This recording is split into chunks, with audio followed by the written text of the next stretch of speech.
अब देखें यहाँ पर क्या है, work done by gases from eight, पूरी साइक्लिक प्रोसेस। अब ये साइकिल बनना पूरा, अब साइक्लिक प्रोसेस में वर्क डन पूछ रहा है, तो तुम्हें करने के कई तरीके हैं, बता दूंगा अभी आप लोग को, लेकिन सबसे पहले तरीका आप तोड़ के करते हैं, ठीक है।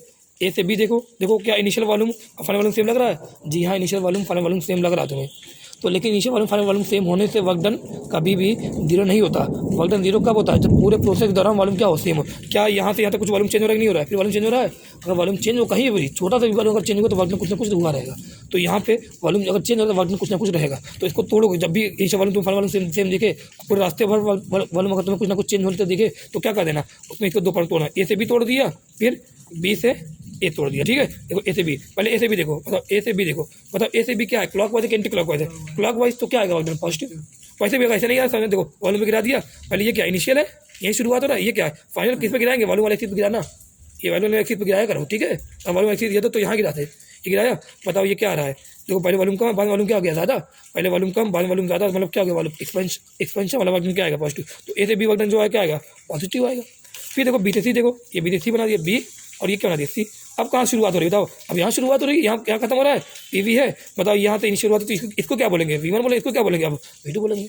बताओ वॉल्यूम पहले क्या आ गया ज़्यादा, बाद में वॉल्यूम क्या हो गया कब, मतलब ये क्या हो रहा है कंप्रेशन, तो यहाँ वर्क डन क्या आएगा बी से सी वाला, बताओ नेगेटिव आएगा। बताओ कौन सा वर्क डन बड़ा है, ए से बी वाला बड़ा है वर्क डन या बी से सी वाला बड़ा है, एरिया देखोगे ना कौन सा है, पीवी ग्राफ, तो एरिया देखो जितना ज़्यादा एरिया उतना क्या रहेगा वर्क डन, तो क्या ए से बी वाला एरिया देखो ज़्यादा लग रहा है, नहीं लग रहा है, ये वाला एरिया क्या कम लग रहा है, तो मतलब पॉजिटिव वाला ज़्यादा नेगेटिव वाला कम, तो work done from A to in cyclic process, work done in cyclic process मतलब क्या ए से बी और बी से A, work done in cyclic process क्या ए से बी टू ए, कैसे तोड़ोगे, तोड़ा बताओ ए से बी तोड़ा, फिर बी से ए तोड़ा, बताओ ए से बी वाला पॉजिटिव है और क्या है ज़्यादा है, बी से ए वाला क्या है नेगेटिव है और क्या है कम है, तो नेट वैल्यू क्या आएगी पॉजिटिव आएगी, नहीं आएगी। अब सोचो खत्म करो, अब डायरेक्ट अब मैं एक तरीका था इसको डायरेक्ट करना, जब भी तुम्हें साइक्लिक प्रोसेस दिखे, और साइक्लिक प्रोसेस में तो पीवी ग्राफ दिया रहे, ध्यान तीन बार सुनना, पीवी ग्राफ दिया रहे, 3 बार सुनना, पीवी ग्राफ रहे और साइक्लिक प्रोसेस रहे, और साइक्लिक प्रोसेस का वर्क डन पूछ ले, एक कंप्लीट साइकिल का वर्क डन पूछ ले, तो सीधे कहना work done by work done, अरे साइक्लिक प्रोसेस का सीधे कहना कि area of cycle, area of cycle खत्म। अब एरिया ऑफ साइकिल, अब वर्क डन पॉजिटिव है नेगेटिव है कैसे पता करना, अगर वो क्लॉक वाइज है तो कह देना वो जो आ रहा है वर्क डन क्या आ रहा है पॉजिटिव, अगर एंटी क्लॉक कह देना वर्क डन नेगेटिव। क्या यहाँ पे ये पूरा क्लॉक वाइज बनना कि नहीं बनना, देखो ये पूरा ये यहाँ याद है, देखो क्या क्लॉक वाइज बनना कि नहीं बनना है, तो क्या बोलोगे यहाँ पे, बोलो यहाँ पे क्या बोलो, क्लॉक वाइज अगर बनना है यहाँ पे तो इसको क्या बोलोगे वर्क डन क्या आने पॉजिटिव आने वाला है। तो साइकिल में अगर तुम्हें पूरी बात समझना अच्छे से, ठीक है। देखो अब ये क्वेश्चन देखो, ए से बी सी से डी बोल रहा है, क्लॉक बोल रहा है कि वर्क डन क्या आएगा पॉजिटिव या नेगेटिव आएगा, तो बताओ ये कैसा क्लॉक वाइज पूरा साइकिल में, मतलब पीवी ग्राफ है 3 बात, पीवी ग्राफ है हाँ, साइक्लिक प्रोसेस है हाँ, वर्क डन किसमें पूछ रहा है साइक्लिक प्रोसेस पूछ रहा है हाँ, तो work done in cyclic process क्या होगा बताओ, पीवी ग्राफ में साइक्लिक क्या होगा, work done in cyclic process होगा क्या होगा, एरिया ऑफ साइकिल, क्या होगा एरिया ऑफ साइकिल, देखो क्या होगा एरिया ऑफ साइकिल, याद कर लो, पीवी कर्व हो साइक्लिक प्रोसेस हो और कंप्लीट साइकिल में एक साइकिल में वर्क डन पूछे तो क्या करोगे एरिया ऑफ साइकिल। अब वर्क डन क्या है पॉजिटिव या नेगेटिव कैसे पता करोगे, अगर वो क्लॉक वाइज हो कह देना ये जो एरिया ऑफ साइकिल क्या आएगा पॉजिटिव आएगा, अगर एंटी क्लॉक वाइज तो क्या बोलो नेगेटिव, यहाँ क्या पॉजिटिव क्लॉक वाइज कि नहीं है, तो यहाँ वर्क डन क्या आएगा पॉजिटिव आएगा। ये देखो ये है बताओ area of cycle pi square area of cycle, बताओ clockwise anticlockwise, clockwise anticlockwise है तो ये वर्क डन क्या आएगा पॉजिटिव। बताओ पीवी ग्राफ है साइक्लिक है, पीवी ग्राफ है साइक्लिक है, अगर पीवी ग्राफ हो साइक्लिक हो, अगर पीवी ग्राफ हो और साइक्लिक हो, अब मैं पूछूँ यहाँ पे यहाँ वर्क डन क्या है, यहाँ पे बताना आप लोग यहाँ वर्क डन कितना आएगा, तो पीवी ग्राफ है साइक्लिक है, एक कंप्लीट साइकिल वर्क डन पूछा तो क्या आएगा पॉजिटिव या नेगेटिव क्या आएगा, तो एंटी क्लॉकवाइज बना दिया है, एंटी क्लॉकवाइज बनाया तो क्या है नेगेटिव आएगा, और एरिया साइकिल क्या रहेगा वर्क डन रहेगा। ये किसके लिए एरिया साइकिल क्या है, जब साइकिल रहेगी तब एरिया साइकिल करके निकालना। अब साइकिल नहीं बन रही यहाँ पे, देखो अभी सब क्वेश्चन क्या था साइकिल नहीं बन रही थी ना, तो यहाँ क्या कर रहे थे, यहाँ ए से भी देख रहे थे भी वो सिंपल तरीका देख रहे थे, ठीक है। ये क्वेश्चन ऐसे करने के तरीके होते हैं, ठीक है। अब आ जाओ किस पे, आज थर्मल प्रोसेस पे, किस पे आ गए आज थर्मल प्रोसेस पे। थर्मल प्रोसेस क्या होता है, मतलब ये अभी बहुत डिटेल नहीं पढ़ना है, अभी मैं आप लोग को वर्क डन निकालना हूँ, ठीक है। थर्मल प्रोसेस मतलब क्या टेम्परेचर क्या होना कांस्टेंट होना, मतलब बेसिक फॉर्मूला क्या होता है इंटीग्रेशन ऑफ पीडीवी होता है ना, ये हमने basic formula. PV equal to क्या होता है एनआरटी, पीवी इक्वल टू क्या होता है एनआरटी, पी इक्वल टू क्या रहेगा एनआरटी बाई वी। मैं यहाँ पे क्या करने जा रहा हूँ डायरेक्शन करने जा रहा हूँ, डायरेक्ट नहीं आप लोग देख लो यार, यहाँ पे रिजल्ट याद रखना है। पीवी क्या होता है एनआरटी, पी इक्वल टू क्या होगा एनआरटी बाई, क्योंकि यहाँ पे टेम्परेचर की बात कर रहा है, अगर टेम्परेचर की बात करना है तो यहाँ प्रेशर को उठाना पड़ेगा, क्या लेके आना पड़ेगा टेम्परेचर को लेके आना पड़ेगा, तो पी इक्वल टू कितना आ गया एनआरटी बाई वी, पी की जगह क्या रख दिया एनआरटी बाई वी रख दिया, इतना रखा। बताओ कांस्टेंट क्या है एनआर कांस्टेंट है, बोला थर्मल प्रोसेस मतलब टेम्परेचर भी क्या होगा कांस्टेंट, तो एनआरटी तीनों क्या गए बाहर गए, बचा क्या 1/v dv। अब बताओ 1/v x dx क्या होगा ln x होगा, 1/v dv का इंटीग्रेशन क्या होगा ln v होगा, रख दिया v2 और यहाँ पे v1। बताओ v2 v1 है तो यहाँ पे एक बार अपर लिमिट एक बार लोअर है ln v2 और माइनस ln v1। मतलब लॉग ए मान लॉग बी क्या होता है, लॉग ए अपन बी, तो equal log L V two upon L V N आया कि नहीं आया, आया। तो वर्क डन का फॉर्मूला क्या आ गया इन थर्मल प्रोसेस, किसमें, इन आइसोथर्मल प्रोसेस का formula NRT LN V two, NRT LN V two by V one. और सबको पता है पीवी इक्वल टू क्या होता है, एनआरटी होता है, और यहाँ पे टेम्परेचर क्या है, कांस्टेंट है, तो पीवी और एनआर तो कांस्टेंट है, ये टीवी क्या हो गया कांस्टेंट, तो पीवी भी क्या हो गया कांस्टेंट हो गया। अगर पीवी कांस्टेंट तो बताओ पीवी कांस्टेंट मतलब क्या, वी यहाँ नीचे आएगा, मतलब इसका मतलब क्या P one V one equal to P two V two, P one V one equal to V two V two, तो P one by P two क्या आएगा, V two by V one आ रहा है कि नहीं आ रहा है, याद है। ये किसके लिए होता है, जब टेम्परेचर क्या है कांस्टेंट तभी होगा, कि तभी तो पीवी कांस्टेंट होगा, और जब पीवी कांस्टेंट तो क्या होगा, P one V one equal to P two V two, तो P one by P two कितना आ रहा है, V two by V one आ रहा है। तो यहाँ पे जो फॉर्मूला बना है NR T L N V two by V one बना है, तो क्या V two by V one की जगह मैं P one by P two लिख सकता हूँ, हाँ लिख दिया, एक फॉर्मूला और हो गया। अब अगर एल एन के फॉर्म में अगर तुम्हें नहीं पता लॉग के फॉर्म में करना है, तो एल एन क्या होगा 2.333 लॉग कर देना, ये आप लिख देना, बस खत्म। 2.333 आर टी है एन आर टी है log V two by V one, 2.333 N R T log P one by V two, ये फार्मूला तुम्हारे पास हो गया। ये किसका फार्मूला आ गया, आइसोथर्मल का प्रोसेस का, प्रेशर वाला, जब प्रेशर कांस्टेंट था तब का formula P one by gas का फार्मूला क्या था, P in bracket V two minus V one और N R in bracket T two minus T one था। ये अगर आइसोथर्मल प्रोसेस तब का फार्मूला क्या रहेगा, N R T N N V two by V one N R T N N P one by V two, या बोले N की जगह लॉग कर लेना, ठीक है। ये आइसोथर्मल प्रोसेस की बाकी बेसिक फार्मूला तो हमारे पास है ये वाला। अब मैं बोलूँ एडियाबेटिक प्रोसेस, मैं क्या बोल रहा हूँ एडियाबेटिक प्रोसेस, एडियाबेटिक प्रोसेस मतलब क्या, हीट का आदान प्रदान ना हो, मतलब हीट कितनी हो, जीरो, हीट का आदान प्रदान ना हो सिस्टम से पूरा, ठीक है, इसको बोलते हैं एडियाबेटिक प्रोसेस। आगे बहुत डिटेल में पढ़ेंगे, ठीक है, ये रहेगा। अब यहाँ पे एक क्वेश्चन होती है, ध्यान देना, जैसे यहाँ पे एक क्वेश्चन ध्यान देना, जैसे हम लोग यहाँ पे पढ़ते हैं एक फंक्शन बनता है यहाँ पे एडियाबेटिक प्रोसेस की, वो रहता है P V gamma equal to क्या होता है, कांस्टेंट होता है, P V gamma equal to क्या होता है, कांस्टेंट होता है, ये एडियाबेटिक की इक्वेशन होती है। P V equal to constant ये किसकी इक्वेशन है, आइसोथर्मल की इक्वेशन है। P V equal to constant ये किसकी इक्वेशन है, P equal to N R T, T constant होगा, तो P V equal to constant ये किसी इक्वेशन है, आइसोथर्मल की इक्वेशन है। P V gamma equal to constant ये किसकी इक्वेशन है, एडियाबेटिक की इक्वेशन है। तो वर्क डन का फॉर्मूला क्या हमारे पास बेसिक है, integration of P D V, ये वी वन वी टू लिखा, ठीक है। अब बताओ, हमें पता है पी वी गामा यहाँ पे क्या है, कांस्टेंट है, पता कि नहीं पता, यहाँ पे एडियाबेटिक एडियाबेटिक बोला है। अब बोला इसमें वर्क डन बताओ कितना आएगा, पी वी गामा कांस्टेंट है कि नहीं कांस्टेंट है, इसमें बस ये याद करना, ठीक है, ये याद कर लेना। पी वी गामा कांस्टेंट है, पी वी गामा कांस्टेंट मतलब क्या, P V gamma equal to मैंने कांस्टेंट जगह क्या लिख दिया, क्या लिख दिया, कांस्टेंट जगह क्या लिख दिया, के लिख दिया, ठीक है, कोई दिक्कत बात है नहीं ना। तो P V gamma equal constant क्या लिखा, तो पी इक्वल क्या लिखो, के अपन वी गामा लिखा, के अपन में वी गामा नहीं जाएगा, नहीं आएगा, आएगा। अगर वी गामा तो वी को तुम अगर ऊपर ले जाओ तो पावर क्या हो जाएगी, माइनस हो जाएगी, तो पी इक्वल टू क्या आ गया, के इंटू वी की पावर माइनस गामा, ये पी की वैल्यू आ गई। हमारे पास बेसिक फार्मूला क्या है, P integration P D V है, पी की जगह क्या लिखा, निकाला, एडियाबेटिक प्रोसेस है ना, तो एडियाबेटिक प्रोसेस में पी के फार्मूला कितना आ रहा है, के क्या है, कांस्टेंट है, के वी की पावर माइनस गामा, ये रख दिया प्रेशर की जगह, रख दिया। अब के क्या है, कांस्टेंट है, क्यों क्या कर दिया बाहर, बचा क्या, वी की पावर माइनस गामा, ये बचा, ठीक है, वी वन वी टू। अब बताओ वी की पावर माइनस गामा बचा है, अब तुम किसका क्या करोगे, इंटीग्रेशन करोगे, इंटीग्रेशन करो, बताओ वी के कोई भी इंटीग्रेशन करो, ऐड करते ना नंबर, तो वी की पावर माइनस गामा, तो क्या करो, माइनस गामा प्लस वन, अपन में जो पावर ऊपर आई वही पावर नीचे की लिख दिया, V one V two limit रख दी, ठीक है। अब एक बार रखोगे, एक बार यहाँ पे वी वन वी टू रखा, ठीक है। अब यहाँ को सॉल्व कर लो, यहाँ कितना आ रहा है, माइनस का गामा प्लस वन है, ठीक है। तो बताओ नीचे वाले लोग क्या कर लेते, अगर नंबर 3 वगैरह होता, 3 होता, 3 में कहाँ ले लेता, बाहर लेता, माइनस गामा प्लस वन, ये क्या है, कांस्टेंट है, इसको मैंने कहाँ ले लिया, बाहर ले लिया, बचा क्या ऊपर, वी की power minus gamma plus one, ये वी वन वी टू हो जाए, ठीक है, इतना कर लिया। अब बताना आप लोग ये देख के बताना, ये के की पावर के upon minus gamma plus one,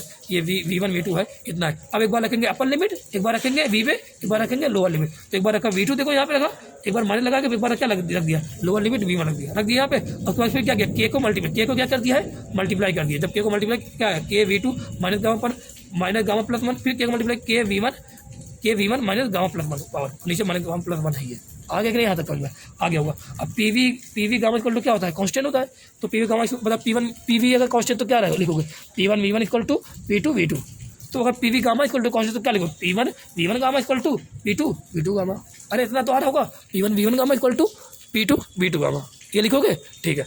अब इतना अगर तुम लिखोगे पी वन मतलब कांस्टेंट है ना, पी वन इसको क्या के के बराबर लिखोगे, इसका मतलब क्या हो गया कि पी वन मतलब क्या है, P one V one gamma equal to क्या, के, ठीक है, P one V one gamma equal to K है। अब P two V two gamma भी क्या है, ये भी कांस्टेंट है, P two V two gamma भी क्या है, ये के है, दोनों के बराबर है, हाँ बराबर है। तो के की जगह बताओ पी वन की जगह क्या लिख देते बताना आप लोग, ये लिखा यहाँ पे, ये लिख दिया, बताओ ये आया कि ये आया, बताना आप लोग, ये है बताना। अब यहाँ पे जो के की वैल्यू है, यहाँ पे देना जो के की वैल्यू है, के की जगह मैंने क्या लिया, तो ये वी टू है ना, तो के की जगह मैंने क्या लिख दिया, के की जगह मैंने ये लिख दिया P two V two gamma, क्योंकि के, अरे ध्यान देना, क्या P one V one gamma equal to P two V two gamma होगा कि नहीं होगा, होगा, दोनों बराबर है, दोनों के बराबर, कांस्टेंट के बराबर है, नहीं बराबर है, बराबर है। तो क्या P one V one gamma equal to K लिख सकता हूँ अलग से, क्या P two V2 gamma equal to K लिख सकता हूँ अलग से, लिख दिया। तो बताना यहाँ पे जो के लिखा हुआ है, यहाँ V2 लिखा है, तो V2 की जगह यहाँ पे क्या मैं के की जगह क्या ये वाला लिख दूँ कि नहीं लिख दूँ? लिख दिया। के की जगह मैंने क्या लिख दिया? के की जगह मैंने क्या लिख दिया? V2 गामा लिख दिया। तो क्या यहाँ P2 V2 गामा लिख दिया, फिर यहाँ लिखा के लिखा है, यहाँ पे तो के लिखा, यहाँ लिखने के साथ क्या है V1 है, तो के की जगह मैंने क्या लिख दिया? P1 V1 गामा लिख दिया, इस वाले पे के की जगह ये लिख दिया। अब बताओ कि यहाँ पे क्या लग रहा है, ये P2 है V2 गामा या क्या V2 गामा -1 है? मतलब पावर दोनों बेस सेम है, पावर क्या ऐड होगी नहीं होगी? होगी। ये गामा है, ये माइनस गामा है, तो क्या कैंसिल हो जाएगा? बताओ क्या बचेगा? V2 की पावर गामा माइनस गामा +1 बचेगा नहीं बचेगा? यहाँ सेम ऐसे यहाँ पर भी मानेगा P, फिर V1 same power same base है, गामा माइनस गामा +1 ऐड कर दिया। बताओ क्या बना? ये गामा वाली कैंसिल है, क्या बना? यहाँ पे 1 बचा, यहाँ क्या बचा? 1 बचा, तो यहाँ क्या बचा? P2 V2, यहाँ क्या बचा? Minus P1 V1। ये देखो P2 V2 minus P1 V1 रहेगा, ठीक है। ये बचा P2 V2 minus P1 V1, ठीक है। अभी मैं यहाँ बोलूँ इतने थोड़ा सा ना ये कर P2 V2 माइनस का P1, हाँ P2 V2 minus P1 V1 हो गया, ठीक है। अब अगर ये P2 V2 माइनस P1 हो, नीचे क्या माइनस गामा +1 है, मैंने क्या कर दिया? दोनों माइनस ऊपर मल्टीप्लाई कर दिया, माइनस नीचे मल्टीप्लाई कर दिया। माइनस ऊपर मल्टीप्लाई करके क्या हुआ? ये वाला क्या हो जाएगा? पोर्शन प्लस हो जाएगा, ये वाला पोर्शन क्या हो जाएगा? माइनस। तो देखो क्या P1 V1 हुआ कि नहीं हुआ? ये क्या हो गया? Minus P2। बताओ इसमें माइनस मल्टीप्लाई किया, ये क्या हो जाएगा? प्लस का, ये क्या हो जाएगा? माइनस। तो गामा आएगा सीधे फॉर्मूला तो एडिवेटिव का क्या?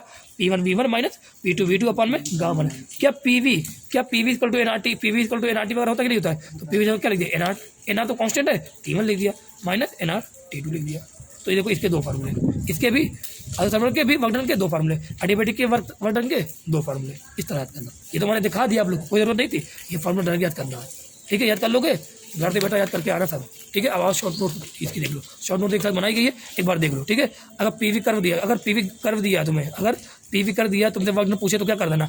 एरिया अंडर पीवी कर्व निकालना, किस पर निकालना? वॉल्यूम एक्सिस पर निकालना। समझ में आया कि नहीं आया? अगर तुम्हें साइक्लिक प्रोसेस दिया, अगर बोले कि साइक्लिक पीवी कर्व दिया हो लेकिन उसमें क्या दिख रहा है? साइक्लिक प्रोसेस दिख रहा है, तो वर्क डन क्या रहेगा? वर्क डन रहेगा एरिया ऑफ साइकिल। बताओ अगर भाई क्लॉकवाइज साइकिल ऊपर नहीं तो कैसा रहेगा? वर्क डन क्या रहेगा? पॉजिटिव। अगर एंटी क्लॉकवाइज दिख रहा है क्या लिखोगे? नेगेटिव। अगर आइसोकोरिक प्रोसेस है, मतलब वॉल्यूम क्या थ्रू आउट कांस्टेंट है, तो वर्क डन क्या रहेगा? 0। आइसोबैरिक प्रोसेस हो, प्रेशर कांस्टेंट मतलब तो वर्क डन फार्मूला तब क्या लगाओगे? ये फार्मूला लगाओगे, P V2 minus V1 NR T2 minus T1। अगर आइसोथर्मल निकालेंगे नहीं, गलत टेम्परेचर कांस्टेंट लगा दो, तो क्या लगा work formula? NR T N V2 अपन ये दिखाओगे। अगर तुम्हें एडियाबेटिक का बोल रहा है तो इसकी एडियाबेटिक इक्वेशन ये होती है, आइसोथर्मल की इक्वेशन ये होती है। तो बताओ ये फार्मूला अभी निकाला नहीं निकाला? ये फार्मूला याद कर लेना सब पूरा, ऐसे जो एक साथ लिख दिया कितना अच्छा लगेगा। याद कर लो, 2-3 बार आप लोग तुम लोग खुद लिख लो, याद कर लो, ठीक है। बढ़िया से आ जाओ। एक चीज ये तुम्हें पता था, वॉल्यूम अगर इंक्रीज है तो बताओ क्या होता है? वर्क डन पॉजिटिव होता था, पता है। वॉल्यूम अगर डिग्री वर्क डन क्या होता था? नेगेटिव। वॉल्यूम अगर कांस्टेंट थोड़ा तो वर्क डन क्या होता था? 0। पूरी शॉर्ट नंबर बना दिया। आर्टिकल का इक्वेशन तुम्हें पता है, पीवी इक्वल टू क्या होता है? NRT होता है। पीवी इक्वल टू क्या होता है? NRT। और तुम्हें थोड़ा समय यूनिट देखो, 1 ATM कितना होता है? 10⁵ न्यूटन पर मीटर स्क्वायर होता है कि नहीं होता है? 1.01 ये पता है। 1 पास्कल क्या होता है? 10⁵ न्यूटन पर मीटर स्क्वायर होता है, ये पता होगा। 1 लीटर इक्वल टू कितना है? 10⁻³ मीटर क्यूब होता है कि नहीं होता है? पढ़ा होगा कई बार। 1 लीटर इक्वल टू कितना होता है? 10⁻³ मीटर क्यूब होता है। 1 क्यूबिक सेंटीमीटर कितना होता है? 1 सेंटीमीटर क्यूब इसको बोल सकते हैं ना, या बोल सकते हैं 10⁻⁶ मीटर क्यूब। 1 क्यूबिक सेंटीमीटर क्या होता है? 10⁻⁶ मीटर क्यूब होता है। यार ये सब चीज़ आप लोगों को पता नहीं चाहिए, ठीक है। अब पीवी हमें पता है, पीवी इक्वल टू क्या है? NRT है। इसमें N क्या है? मोल है। R क्या है? Gas constant. T क्या है? टेम्परेचर है।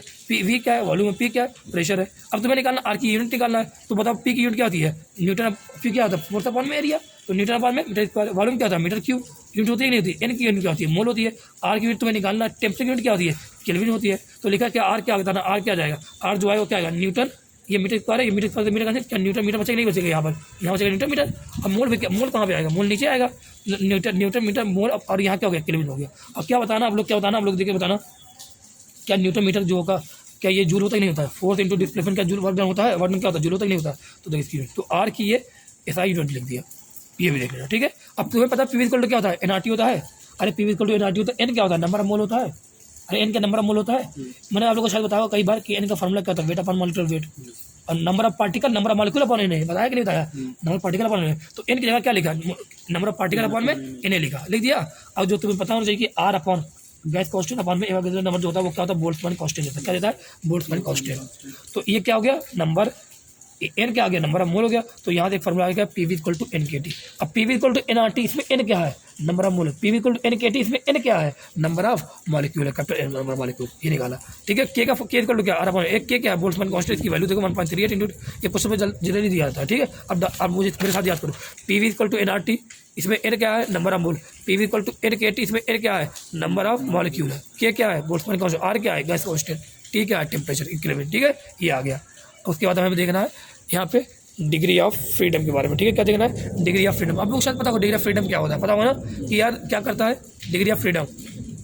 ध्यान देना, मतलब कि मैं कहूँ कोई गैस कितने तरीके से एनर्जी को गेन कर सकती है, कितने रास्ते में जाके एनर्जी को गेन कर सकती है, वही क्या होता है, जितने तरीके से गेन करेगी वही क्या होगा, डिग्री ऑफ फ्रीडम रहेगा। फ्रीडम मतलब इंडिपेंडेंटली वो कितने तरीके से क्या कर सकती है, एनर्जी को गेन कर सकती है, उसी को बोलते हैं डिग्री ऑफ फ्रीडम बोलते हैं। ठीक है, बहुत इसमें ज़्यादा थ्योरी में जाना है, इसमें वैल्यू ध्यान देना। अगर मैं बोलूँ कि मोनोटॉमिक गैस है, क्या है मोनोटॉमिक के बारे में, मोनोटॉमिक एक गैस है, मोनोटॉमिक गैस है। ठीक है, अब मैं बोलूँ कि ये इसका डिग्री ऑफ फ्रीडम क्या हो सकता है, तो बताओ ये कैसे कैसे गेन कर सकती है एनर्जी को। एक तो सीधे ट्रांसलेट मतलब एक्स में जाए, वाई में जाए, जेड में जाए। एक्स में जाएगी तो उसको क्या मिलेगा, सीधे जाएगी मतलब हाफ एम वी स्क्वायर मिलेगा, वो एनर्जी मिलेगी ना। वाई में जाएगी तब क्या, half M V Y square मिलेगा। जेड में जाए तो क्या मिलेगा, half M V Z square मिलेगा। मतलब एक्स पे भी जाने भी एनर्जी मिलेगी, वाई में जाकर सीधे तभी एनर्जी मिलेगी, जेड में जाए तभी। मतलब कितनी तरह से एनर्जी पा सकता है, 3 तरीके से। इसलिए जो ट्रांसलेशनल जो डिग्री ऑफ फ्रीडम वो कितना हो गया, 3 हो गया। 3 तरीके से ये एनर्जी को फाइंड कर सकता है, इसलिए ट्रांसलेशन डिग्री ऑफ फ्रीडम कितना हो गया, 3 हो गया। क्या ये रोटेशनल पा सकता है, क्या ये रोटेट करके पा सकता है कि नहीं पा सकता है, क्या ये जो अरे कोई एक मोनोटॉमिक गैस है, क्या वो रोटेट करके रोटेशनल एनर्जी भी पा सकता है कि नहीं पा सकता है। और देखिए क्या डिग्री फॉर्मूला कहता है रोटेशन का, हाफ आई नहीं एम नहीं आई रहेगा, वी नहीं क्या रहेगा, ओमेगा रहेगा, हाफ आई ओमेगा। आई क्या होता है पार्टिकल के लिए, मास इनटू परपेंडिकुलर दूरी का स्क्वायर। परपेंडिकुलर दूरी कहाँ होती है, एक्सियल रोटेशन होती है। मतलब अगर यही एक ही मॉलिक्यूल है और एक्सियल रोटेशन तो यही तो पास होगा, चाहे ऐसे पास हो चाहे ये पास हो। अब ये रोटेट करेगा, मतलब क्या दूरी कुछ बन रही क्या इसकी दूरी कुछ बन रही है, दूरी बनी नहीं तो मतलब आई कितना हो गया, 0। अगर आई 0 तो काइनेटिक एनर्जी कितना हो गया, रोटेशन वाली 0। मतलब ये जो अगर कोई मोनोटॉमिक गैस है तो वो ट्रांसलेटरी मतलब सीधे एक्स में जाके कुछ एक एनर्जी पाएगी, वाई में जाके एक एनर्जी पाएगी, जेड में जाके एक एनर्जी पाएगी। मतलब 3 तरह की एनर्जी पाई तो ट्रांसलेटरी डिग्री ऑफ फ्रीडम कितना हो गया, 3। लेकिन रोटेशनल कुछ पा रही क्या, नहीं पा रही, इसलिए रोटेशनल कितना हो गया, 0। तो टोटल कितना हो गया, 3 + 0 कितना हो गया, 3। मोनोटॉमिक के पास 3 होती है, 3 कौन सी होती है, ट्रांसलेटरी 3 होती है, रोटेशनल कितना होता है, 0। टोटल कितनी होती है, 3 होती है। ये मोनोटॉमिक की बात होगी। और डायटोमिक गैस का देखें, डायटोमिक गैस के पास क्या होगा, ये भी ट्रांसलेशन करेगा, रोटेशन करेगा। अब देखो डायटोमिक गैस मतलब क्या, एक गैस ये एक गैस ये, दोनों के बीच में बॉन्ड होगा। दोनों क्या कर रहे हैं, H2 मान लो है, क्या दोनों एक साथ एक्स में जा सकते नहीं जा सकते हैं, अरे दोनों बॉन्ड है, एक्स में जा सकते हैं, एक एनर्जी मिली। क्या दोनों एक साथ वाई में जा सकते नहीं जा सकते, वाई में गए एक एनर्जी। क्या जेड में जा सकते नहीं जा सकते, जेड में गए एक एनर्जी। कितनी एनर्जी ट्रांसलेशन करने के लिए, 3 एनर्जी, तो कितनी डिग्री ऑफ फ्रीडम ट्रांसलेशन हो गया, 3 हो गया। लेकिन रोटेशन भी देखे ना, रोटेशन कितना होगा, एक्स के बताना, ध्यान देना। अगर मैं कहूँ एक्स एक्सिस, ध्यान देना, अगर मैं एक्स एक्सिस पे मूवमेंट ऑफ इनर्शिया बनाता हूँ, एक्स एक्सिस के देखो, क्योंकि मूवमेंट ऑफ इनर्शिया जब भी निकालना था तो हम लोग कैसे निकालते थे, किसी ना किसी एक्सिस की बॉन्ड निकालते थे। अगर तुम एक्सिस, अगर ये जो इसका बॉन्ड बना हुआ है, ध्यान, जो इनका बॉन्ड है उसी के अगर एक्स के द्वारा, एक्स पे ही अगर तुम मूवमेंट ऑफ इनर्शिया ये ले लिया, एक्सिस ले ली, बताओ इसका आई कितना होगा, आई कितना बनेगा भाई, 0 रहेगा। अगर आई 0 तो बताओ एक्स में जो काइनेटिक एनर्जी मिली रोटेशन वाली वो कितनी मिली, 0। लेकिन अगर यही है, अब मैं एक्सिस रोटेशन ये मान लो, वाई मान लो, अब बताओ क्या ठीक है, अब क्या मूवमेंट ऑफ इनर्शिया 0 होगा, क्या नहीं भाई, ये रोटेट कर रहा है तो क्या इसका कुछ दूरी बन रही है, क्या इसकी भी कुछ ना कुछ दूरी बन रही है, तो इसका मूवमेंट ऑफ इनर्शिया कुछ बन रहा है, इसका कुछ आ रहा है। तो अगर मूवमेंट ऑफ इनर्शिया कुछ ना कुछ आ रहा है, ओमेगा भी आ रहा है, तो क्या काइनेटिक एनर्जी आएगी नहीं आएगी, एक आ गई। वाई में एक रोटेशनल काइनेटिक एनर्जी मिल गई। क्या जेड में भी मिलेगी नहीं मिलेगी, जेड में मिलेगी कि नहीं मिलेगी, जेड में भी मिलेगी, देखो कुछ ना कुछ मिलेगी नहीं मिलेगी। जेड में भी मिल गई, वाई में भी मिल गई। लेकिन जो एक्स में क्यों नहीं मिल रही थी, एक्स में क्यों नहीं मिल रही थी, क्योंकि एक्स के अबाउट जो मूवमेंट ऑफ इनर्शिया कितना आ रहा था, 0 आ रहा था।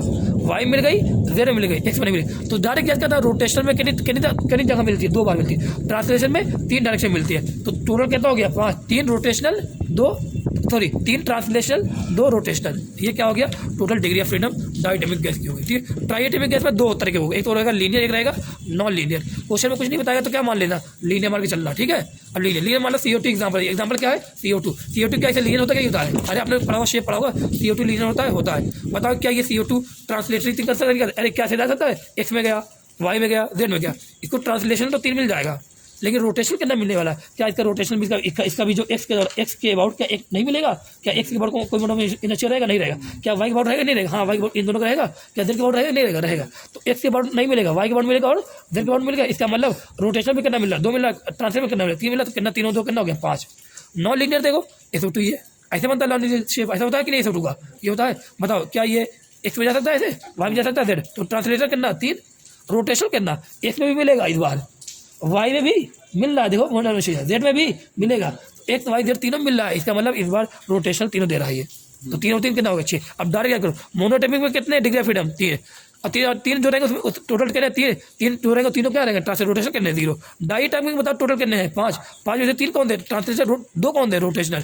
ट्राइएटोमिक में लीनियर वाले कौन हैं, बताओ 5 है, उसमें 3 कौन है ट्रांसलेशन, 2 कौन है रोटेशनल। ट्राइएटोमिक में नॉन लीनियर कितने हैं, 6 है, बताओ उसमें 3 कितने ट्रांसलेशन और 3 कितने रोटेशन, ये हो गया। ठीक है, इतने बात हो गई। ठीक है, अभी मैं आपको लोग और बात करूँ, मैं सोच रहा हूँ कि आगे पढ़ाऊँ कि ना पढ़ाऊँ यार, अभी पढ़ा दूँ कितना हो रहा है 20 मिनट में। ठीक है, पढ़ा दे रहा हूँ। ठीक है, अभी मैं बात कर रहा हूँ हम लोग से law of equipartition of energy. बताओ क्या करो, law of equipartition of energy. Direct ध्यान देना इसमें चीज़ें क्या बोला है, देखना। Law of equipartition of energy, देखो लिखा हुआ है total energy of a gas molecule. क्या, total energy associated of gas molecule upon में डिग्री ऑफ फ्रीडम। क्या, energy associated per degree of freedom per molecule. क्या, energy associated per degree of freedom per molecule, जो value होती है वो कितनी होती है 1/2 kT। ये इक्विपार्टीशन ऑफ लॉ है, इक्विपार्टीशन ऑफ एनर्जी।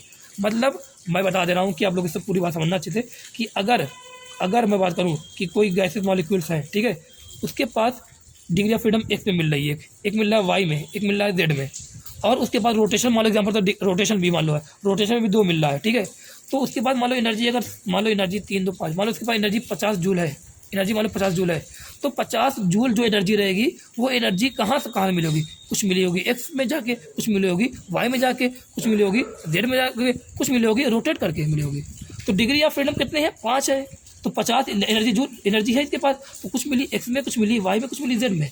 तो ये कहता है, ये जो लॉ है ये कहता है कि ये सभी डिग्री ऑफ फ्रीडम, तुम इस पे गए तो जितनी मिलेगी उतनी ही मिलेगी वाई में, उतनी ही मिलेगी जेड में, उतनी मिलेगी इसमें रोटेशन में मिलेगी। तो 50 है, कुछ 10 इसमें मिलेगी, और 10 इसमें, 10 इसमें, और 10 इसमें, 10 इसमें, मतलब इक्वली देखो मिलेगी। इसीलिए नाम क्या है, लॉ ऑफ इक्विपार्टीशन। इक्वी मतलब क्या होता है, सेम पार्टीशन ऑफ एनर्जी, मतलब सभी डिग्री ऑफ फ्रीडम जो एनर्जी, सभी डिग्री ऑफ फ्रीडम मतलब एक्स में जाके, वाई में जाके, जेड में जाके रोटेशन होके सभी पे जो मिल रहा है एनर्जी जो मिल रही है बराबर की मिलेगी। यही से बोलते हैं law of equipartition of energy.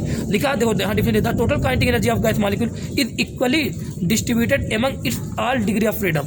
सभी डिग्री ऑफ फ्रीडम में इक्वली डिस्ट्रीब्यूट हो रही है, इसमें जो मिल रही है वही इसमें मिल रही है, वही इसमें मिल रही है, वही इसमें, वही बराबर मिल रही है। And degree of and the energy associated, फिर बोला and the energy associated with each degree of freedom per molecule क्या देगा 1/2 kT देगा। ये फॉर्मूला हो गया, 1/2 kT हो गया। अब मैं आप लोगों को यहाँ बता दूँ एनर्जी यहाँ से आगे लिखा, फिर क्या लिखा, डिग्री ऑफ फ्रीडम को मैं एफ लिख रहा हूँ, डिग्री ऑफ फ्रीडम को क्या लिख रहा हूँ, एफ लिख रहा हूँ। फिर क्या मॉलिक्यूल नंबर मॉलिक्यूल क्या माना था, एन माना था, कैपिटल एन, ये माना था, एन लिखा। इसका तो क्या लिखा है 1/2 kT। अब जो ये एनर्जी था ना, जो एनर्जी है, ये एनर्जी कौन सी है, ये एनर्जी है इंटरनल एनर्जी। कौन सी एनर्जी है, इंटरनल एनर्जी है। तो इंटरनल एनर्जी को किससे डिनोट करना, यू से। अब इंटरनल एनर्जी कैसे आती है बताना चाहिए, इंटरनल एनर्जी किसी गैस मॉलिक्यूल में कैसे आती है, कैसे आती है बता देना पूरा। टेम्परेचर तुम्हारे पास है गैस का, इसको टेम्परेचर दिया, तो जो ये नहीं कि ये इसके सिस्टम के मूवमेंट नहीं, जो इसके अंदर जो गैस पार्टिकल्स हैं, जो गैस के पार्टिकल है, उस गैस के पार्टिकल जो अंदर मोशन करेंगे, टेम्परेचर बढ़ाओगे तो जब गैस के पार्टिकल जो अंदर मोशन करेंगे उनके मोशन से, और जो आपस में इनके बीच में जो आपस में जो म्यूचुअल इंटरेक्शन होगा, सोचो ना, ये गैस के मॉलिक्यूल हैं बहुत सारे, ठीक है, टेम्परेचर तुम दे रहे हो तो इनका मोशन क्या हो रहा है, बढ़ रहा है, मोशन बढ़ रहा है, मोशन तो बढ़ेगा। अच्छा, मोशन बढ़ेगा, एनर्जी भी बढ़ेगी। उसके बाद साथ साथ ये क्या करेंगे, एक दूसरे से क्या करने वाले, इंटरेक्शन भी तो करने वाले हैं। ये इससे टकराएगा, कुछ इससे टकराएगा, कुछ इससे टकराएगा। जब टकराएंगे तो इनकी एनर्जी क्या होगी, और तेज बढ़ेगी। तो कुछ एनर्जी क्या हो रही है, खुद के मोशन से आ रही है, कुछ energy due to mutual interaction आ रही है। यही जो टोटल एनर्जी होती है बोलते हैं इंटरनल एनर्जी। किसके पास, इस गैस के पार्टिकल्स के पास। ध्यान देना, कुछ एनर्जी इनके टेम्परेचर बढ़ाने पे, कुछ एनर्जी इनके मोशन की वजह से आ रही है, कुछ एनर्जी आपस में म्यूचुअल इंटरेक्शन की वजह से आ रही है। यही जो टोटल एनर्जी को नाम क्या देते हैं, इंटरनल एनर्जी बोलते हैं। ये इंटरनल एनर्जी किसकी वजह से आ रही है, टेम्परेचर की वजह से। अगर टेम्परेचर नहीं ना तुम दे रहे भाई, क्या ये इतना तगड़ा मोशन करेंगे? अगर मोशन नहीं करेंगे तो क्या इनका जो इंटरेक्शन था, जो म्यूचुअल इंटरेक्शन है, क्या बहुत ज़्यादा हो पाएगा? नहीं। अगर इंटरेक्शन बहुत ज़्यादा नहीं होगा, जब टकराएंगे नहीं, कॉलिजन बहुत ज़्यादा करेंगे नहीं, तो एनर्जी क्या कुछ कम होगी कि नहीं कम होगी? कम होगी। इसका मतलब टेम्परेचर जितना ज़्यादा दिया उतना ज़्यादा क्या कर रही है, अंदर मोशन करेंगे, और जितना ज़्यादा मोशन करेंगे उतनी ज़्यादा एनर्जी इससे बढ़ेगी, और उतना ज़्यादा क्या करेंगे, कॉलिजन करेंगे। जितना ज़्यादा कॉलिजन करेंगे, जितना ज़्यादा वाइब्रेशन करेंगे, उतना ज़्यादा क्या होगा, एनर्जी बढ़ेगी। मतलब क्या होगा, इंटरनल एनर्जी बढ़ेगी। मतलब यहाँ पे टेम्परेचर बढ़ाने पे, मैं कहना चाह रहा हूँ, टेम्परेचर बढ़ाने पे इंटरनल एनर्जी बढ़ेगी। फार्मूला हमारे पास क्या है, फार्मूला हमारे पास क्या था, फार्मूला भी लिखा, एनर्जी अपॉन में डिग्री ऑफ फ्रीडम को एफ लिखा, नंबर मॉलिक्यूल क्या लिखा, एन लिखा, हाफ के टी, ये लिखा। यू इक्वल टू क्या, यू इक्वल टू क्या आया, F/2 NKT। आगे कुछ याद आया, NKT अभी लिखा था, PV equal to NRT, PV equal to NKT।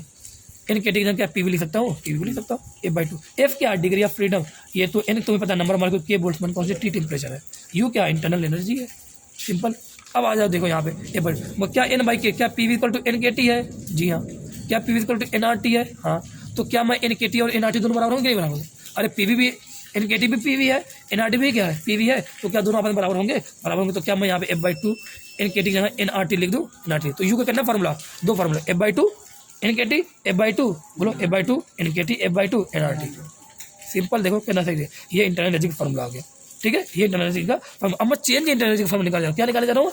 Change in internal energy का फार्मूला। तो मान लो कोई गैस मॉलिक्यूल है, पहले टेम्परेचर कितना T1 है, उसी गैस मॉलिक्यूल टेम्परेचर यहाँ पे कितना हो गया? मान लो यहाँ पे कितना टेम्परेचर यहाँ पे मिल रहा है, बाद में T2 मिल रहा है टेम्परेचर, ठीक है। अब यहाँ पे यही है, लेकिन बताना क्या टेम्परेचर बढ़ाने में क्या नंबर ऑफ मॉलिक्यूल कुछ फर्क पड़ता है? अरे नंबर ऑफ मॉलिक्यूल या बोले नंबर ऑफ गैस मॉलिक्यूल में कुछ फर्क पड़ेगा? नहीं। यहाँ पर भी अगर एन है या मोल पर भी कुछ फर्क पड़ेगा? नहीं। यहाँ पे क्या रहेगा? एन रहेगा। क्या डिग्री ऑफ फ्रीडम कुछ फर्क पड़ेगा? डिग्री ऑफ फ्रीडम में नहीं। अरे डिग्री ऑफ फ्रीडम किस पर डिपेंड करती है? डिपेंड करती है वो कैसा है, मोनोएटॉमिक या डायटॉमिक कैसा है वो। अगर मोनोएटॉमिक है तो क्या यहाँ पे टेम्परेचर बढ़ाने में क्या वो डायटॉमिक हो जाएगा? नहीं होगा ना। तो अगर यहाँ पे डिग्री ऑफ फ्रीडम एफ है तो बाद में क्या रहेगी? एफ रहेगी। रहेगा नहीं रहेगा? रहेगा। अब बताओ क्या गैस कॉन्सेंट्रेशन कुछ फर्क पड़ेगा? नहीं। यहाँ पे आ रहा है तो यहाँ भी क्या रहेगा? आर रहेगा। बताओ। तो क्या मैं पहले बताना, पहले जो टिप चाहिए तो क्या बताना, क्या इंटरनल एनर्जी लिख सकता हूँ? फॉर्मूला क्या? F by two N R T है, तो लिखा एफ तो कुछ चेंज नहीं होना, एफ अपॉन में टू एन आर कॉन्स्टेंट है T1 ये रहेगा। बाद में जब टेम्परेचर बढ़ाया तो U2 लिखा, क्या लिखा? एफ अपॉन में टू एन आर T2। क्यों लिखा ऐसा? एफ कुछ चेंज होने वाला नहीं है। अरे अगर मोनोएटॉमिक है तो टेम्परेचर बढ़ाने में क्या इसका डायटॉमिक हो जाएगा? क्या नहीं ना। तो एन एफ क्या है? सेम है। एन भी क्या है? नंबर मोल पे कुछ फर्क नहीं पड़ रहा, आर पे भी कुछ फर्क पड़ने का नहीं, तो ये सब कांस्टेंट है, ऐसे लिख दिया। अब तो मुझे निकालना डेल्टा यू लिखा, मुझे क्या लिखा? Delta U. डेल्टा यू क्या होगा? U2 minus U1। बताओ क्या कांस्टेंट है? क्या कांस्टेंट यहाँ पे? F by two N R constant है, बचा क्या? T2 minus T1।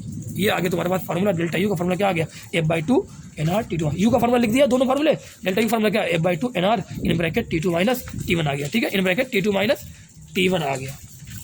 अब ध्यान देना, अगर तुमने ये लिख दिया है तो आप लोगों को शायद ये पता होगा कि मैं यहाँ पे अभी मैंने लिखा था PV, ध्यान देना, मैं क्या एन आर T2, क्या मैं इसको ऐसे लिख सकता हूँ? ध्यान देना, एफ बाई टू को कॉमन ले लूँ, क्या मैं ऐसे लिख सकता हूँ? N R T2 minus N R T1 लिख सकता हूँ? लिख सकता हूँ। बताना क्या PV equal to N R T होता है कि नहीं होता है? होता है। तो क्या मैं ऐसे लिख दूँ? F by two N R T2, क्या मैं PV2 लिख दूँ? अरे P2V2 लिख दूँ? उसके बाद नहीं होगी, फिर यहाँ क्या लिख दूँ? P1V1 लिख दूँ? लिख दिया। अरे PV इक्वल टू क्या होता है? NRT। तो P2V2 इक्वल टू यहाँ P2V2, यहाँ क्या लिख दिया? P1V1 कर दिया। तो बताओ डेल्टा, आप मेरे साथ याद कर, फार्मूला याद करना। फार्मूला मुझे सकते हो, यू का फार्मूला क्या आ रहा है? F by two N K T, या बोले यू का फार्मूला क्या आ रहा है? F by two N R T. ये क्या नंबर ऑफ मॉलिक्यूल है, ये क्या नंबर ऑफ मोल है, ठीक है। डेल्टा यू का फार्मूला क्या आ रहा है? डेल्टा यू का फार्मूला क्या आ रहा है? डेल्टा यू का फार्मूला आ रहा है F by two N R in bracket T2 minus T1 आ रहा है। डेल्टा यू का फार्मूला और क्या आ रहा है? डेल्टा यू फार्मूला है एफ बाई टू यहाँ पे P2V2 माइनस P1V1 आ रहा है। देखो ये चीज़ पता, देख कर डेल्टा यू किस पर डिपेंड कर रहा है? डेल्टा यू डिपेंड कर रहा है टेम्परेचर पे, और किस पर डिपेंड कर रहा है? प्रेशर पे, वॉल्यूम पे, और डिपेंड करेगा स्टेट पर भी, और डिपेंड करेगा, ध्यान देना, डिपेंड करेगा ये किस स्टेट, कौन सा स्टेट है, सॉलिड है, लिक्विड या गैस है। स्टेट चेंज होने पे भी डेल्टा यू की वैल्यू चेंज होती है, ठीक है, वो आगे बताऊंगा। लेकिन किस पर डिपेंड नहीं करेगा? पाथ पर डिपेंड नहीं करेगा। किस पर डिपेंड करेगा बता रहा हूँ? टेम्परेचर, प्रेशर पे, वॉल्यूम पे, नहीं पाथ पर डिपेंड करने वाला नहीं है। डेल्टा यू की जो खासियत है किस पर डिपेंड करेगा? टेम्परेचर पे, मोस्टली किस पर डिपेंड करेगा? टेम्परेचर पर डिपेंड करेगा। टेम्परेचर बढ़ाने पे एनर्जी क्या होगी? एनर्जी बढ़ेगी। ये हो गया डेल्टा यू की बात होगी, ठीक है, ये बात होगी। एक एग्जाम्पल है, ये देखो, ये लिखा हुआ एग्जाम्पल है, ये लिखा PV ग्राफ लिखा, ठीक है। ये बना पहला पाथ, देखो ये PV ग्राफ प्रोसेस करने के दो तरीके, T1 लिखा, T2, एक बार यहाँ पहुंचा ऐसे भी, एक बार ऐसे पहुंच रहे हैं, एक बार ऐसे भी ऐसे पहुंच रहा है, एक बार ऐसे भी ऐसे पहुंच, साइक्लिक प्रोसेस नहीं है, 3 प्रोसेस है। एक बार ऐसे भी ऐसे जा रहे हैं, एक बार ऐसे भी ऐसे जा रहे हैं, एक बार ऐसे भी ऐसे जा रहे हैं। बताओ डेल्टा यू कहाँ ज़्यादा कहाँ कम होगा?